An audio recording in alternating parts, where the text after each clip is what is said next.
or the High Priest, or the Hierophant. This card has 3 different identities, but that is something you can get deeper into later when you know the basic of the cards. It's 3 archetypes with a lot in common. The Pope is androgyne, or should be asexual, with that not acting with the energies from masculine or feminine power.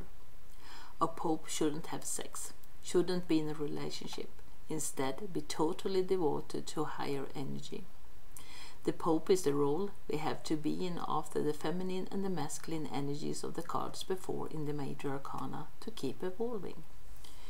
Creating a balance from first being a hermaphrodite, then being in the balance of male energy in the magician, feminine energy in the high priestess, then complete it with the energies from the empress and the emperor.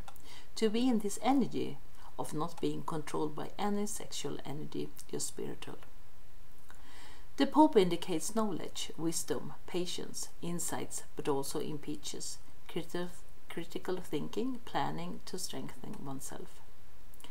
It's a card with determination when it comes to contacts with some kind of authority. The card indicates support, encouragement, a lot that will fall to the right place if the personality is in trust.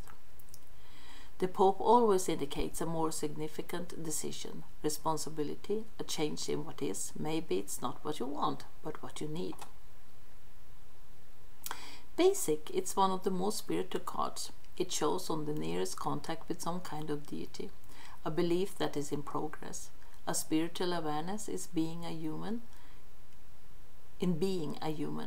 all about micro and macro cosmos. It indicates that all have a price, all have a meaning, the higher forces that control. For health is a positive aspect. It shows balance. It's either too little or too much. It's a presence. It's in this card more awareness about your body being balanced, what it needs to develop further. It's more a card for studies than work, developing, but if it's about work, it's about more responsibility. It's about decisions, further developments, that is the most important. You can with this card get support to join and complete a more advanced education or being in an education that has a significant impact for the rest of your acting. The Pope is wealthy.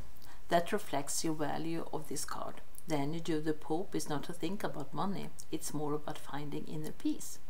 The Pope knows that material is a need of unsafety, that money doesn't give the inner peace. The aspect of the Pope isn't about love, but instead the Pope creates ceremonies that can strengthen decisions or realize a marriage. That makes this card to be a confirmation of wholeness, a union of the energies that exist. It doesn't mean that you should get married if the card shows up. Instead of that, if the thoughts exist, the card helps you to realize it. The Pope is more a severe aspect. He has gone through different rules to depend on them to the other. It's more of a card that gives you support when you have serious, well-planned of something that you wish to make real. The Pope indicates that you have an inner reflection to make decision, trust your knowledge, you have the energy of authority and further development. You look at the wholeness, take a decision, in that a great responsibility. You seek more knowledge and security in what is and what may become.